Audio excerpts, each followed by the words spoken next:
The first warning came with the crows. They circled above the forest canopy in nervous spirals, their cries echoing through the ancient woods of Aerion. For most travelers, it would have meant nothing. For the elves of Silvergrove, it meant danger. Deep within the heart of the forest stood a hidden settlement untouched by human kingdoms, untouched by war, and protected for centuries by powerful magic woven into every tree and stream. It was home to the Moonleaf clan, and on the morning the crows appeared, one elf watched them from a training field. His name was Aerion, a knight of the clan, tall even by elven standards, with silver hair tied behind his head and emerald eyes that never missed a detail.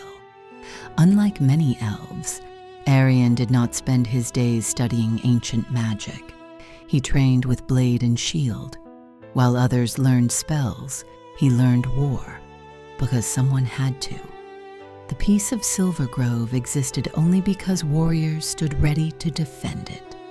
As Aerion finished his morning drills, he noticed the birds again.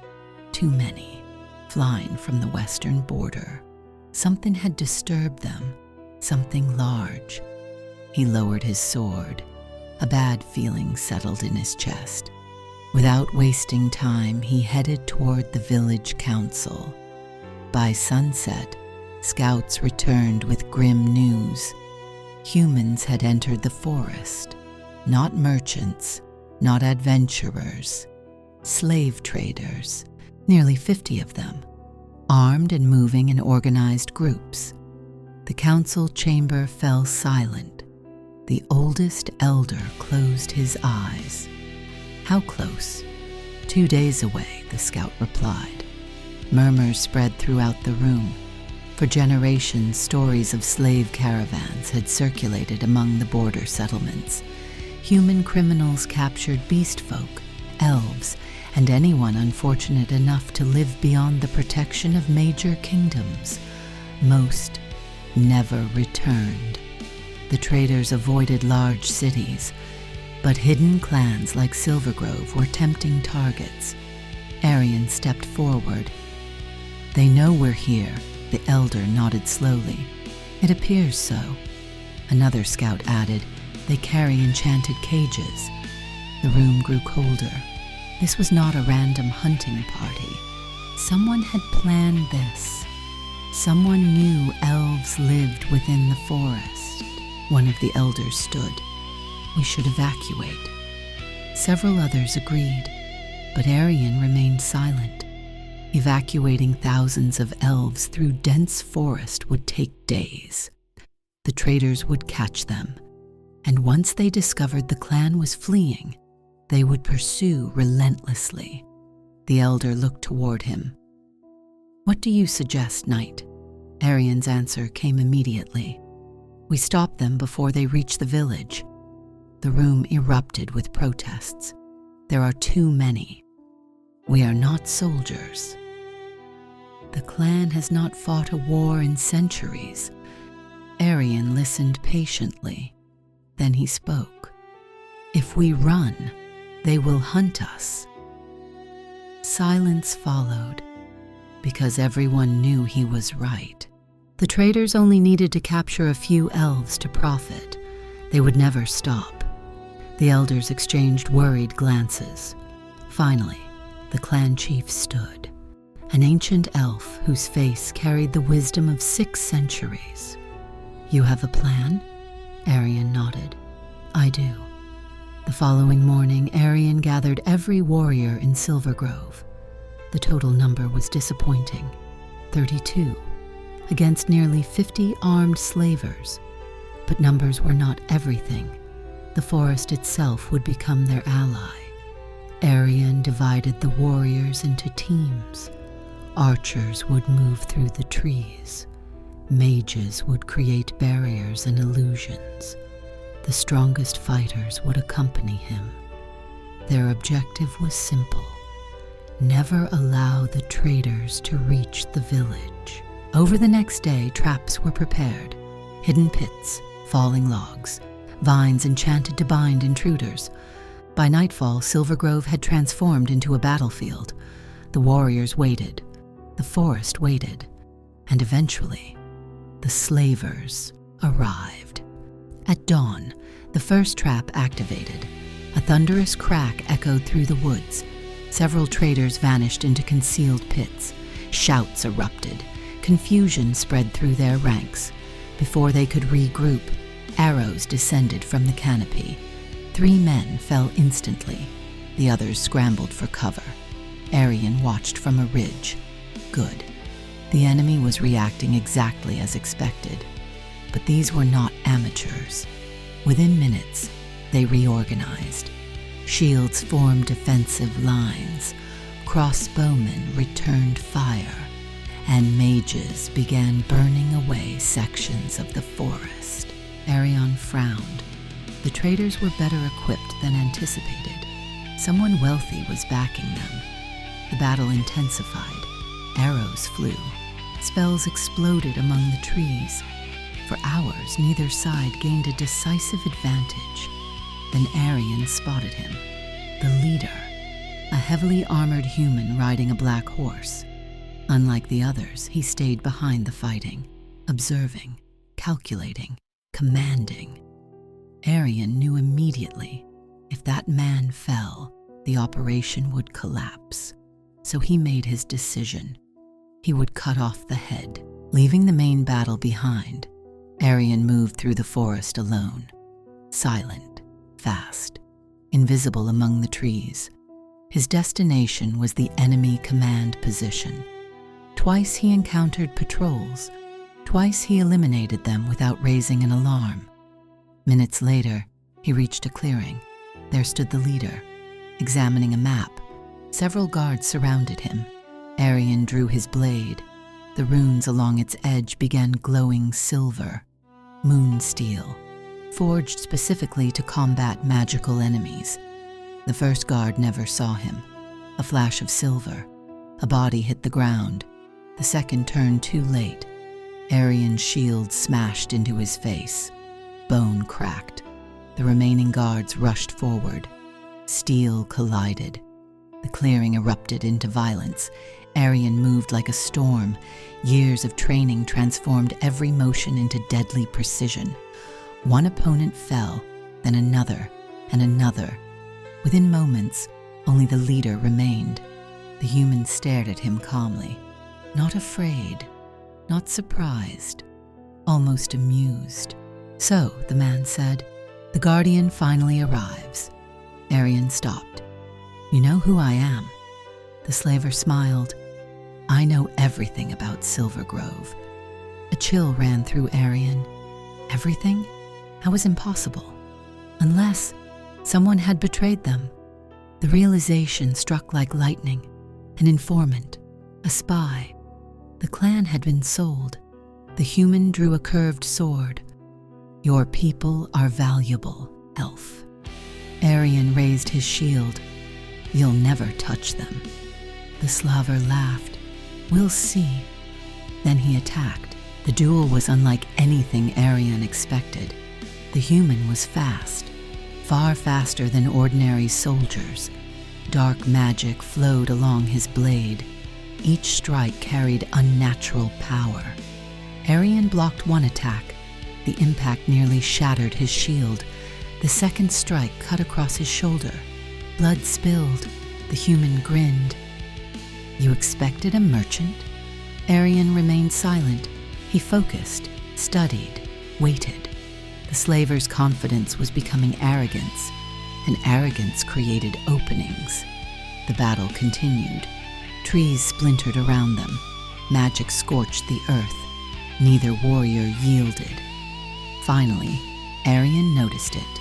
A flaw. Every time the human attacked with full strength, his guard dropped slightly. Only for an instant. But an instant was enough. The next exchange came quickly. The slaver lunged. Aerion sidestepped. Steel flashed. Pain crossed the human's face. His sword arm dropped. Aerion drove forward, shield first. The impact knocked the slaver backward. Before he could recover, Aerion's blade rested against his throat. The fight was over. The human stared upward, breathing heavily. Then he laughed.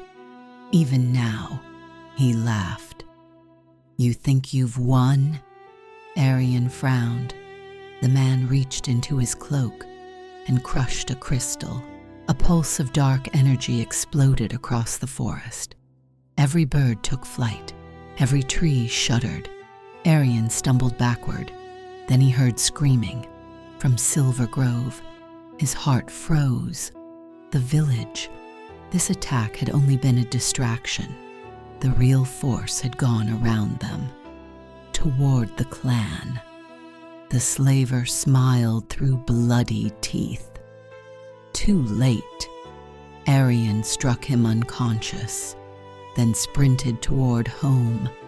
Faster than he had ever run, branches whipped past. The forest blurred. Every second mattered. Every second meant lives. As he approached Silvergrove, smoke appeared between the trees, then flames. The village was under attack. Chaos filled the settlement. Dozens of hidden traitors had breached the defenses. Families ran through the streets. Children cried. Mages fought desperately to hold barriers together. Aerion arrived like a thunderbolt. The first slaver fell instantly, then another, then 3 more. Word spread rapidly. "The night is here." Hope returned. Warriors rallied. Archers regained their positions. The clan pushed back, but the enemy still outnumbered them. Aerion realized they needed something more, something decisive. His eyes turned toward the sacred tree, the oldest living thing in Silvergrove, a source of ancient magic, and a power never meant for war. He hesitated. Using it carried risks, terrible risks, but there was no alternative. If the village fell, everyone would suffer. Aerion sprinted toward the tree, placing his hand against its trunk. Immediately, ancient energy surged through him. The world seemed to stop. Voices whispered. Generations of ancestors watching, waiting, judging. Then the magic answered. Silver light erupted into the sky. Every elf looked up. Every slaver froze. The forest itself awakened. Roots burst from the ground. Vines wrapped around invaders. Trees shifted like living giants. The very land rejected the attackers. Panic spread through the slavers. Their formation collapsed. Warriors seized the opportunity. The counterattack began. One by one, the traitors fell. Some surrendered. Others fled. Many never escaped the forest. Within an hour, the battle was finished. Silence slowly returned. The nightmare was over. Silvergrove still stood. The cost, however, was heavy. Homes had burned. Warriors had died. Families mourned. Aerion himself collapsed from exhaustion beside the sacred tree. The ancient magic had drained nearly everything from him. For 3 days, he remained unconscious. When he finally awoke, the village had already begun rebuilding. Children played among repaired homes. Birds sang once more. Life continued. The clan chief visited him that evening. The old elf sat quietly beside his bed. For several moments, neither spoke. Then the chief smiled. "You saved us." Aerion shook his head. "We all fought." "Perhaps." The chief looked toward the window. "But you stood where others could not." Aerion followed his gaze. Outside, villagers moved through the streets. Safe, free, alive. The very thing he had sworn to protect. The chief stood. "There is one more thing." Aerion raised an eyebrow. "The spy has been found." The knight's expression darkened. A merchant from a neighboring settlement, paid with gold. willing to sell an entire clan for profit. The chief sighed. Justice will be done. Aerion nodded. That chapter would end soon enough. For now, something more important remained, the future, because evil never disappeared forever. New threats would come, new battles would arrive, and when they did, Silvergrove would need defenders. The chief placed a hand on Aerion's shoulder. Rest, knight. Aerion smiled faintly. I'll rest tomorrow. The old elf laughed, then departed, leaving Aerion alone with his thoughts. Outside, the forest swayed beneath the moonlight, ancient, enduring, protected, the same forest that had sheltered generations before him and would shelter generations after. Aerion rose from his bed and stepped outside. The cool night air greeted him. Children waved as he passed. Warriors offered respectful nods, not because he was a hero, but because he had fulfilled his duty. Nothing more, nothing less.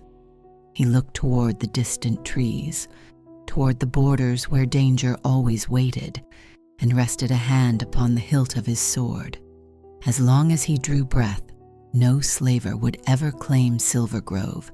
No chain would touch its people. No darkness would break their freedom. Because some kingdoms were defended by armies, some by walls, and some by a single knight willing to stand between evil and those who could not protect themselves. And in the ancient forest of Aerion, that knight was Aerion, the guardian of Silvergrove, the shield of the Moonleaf clan, and the elf who stood alone so his people would never have to.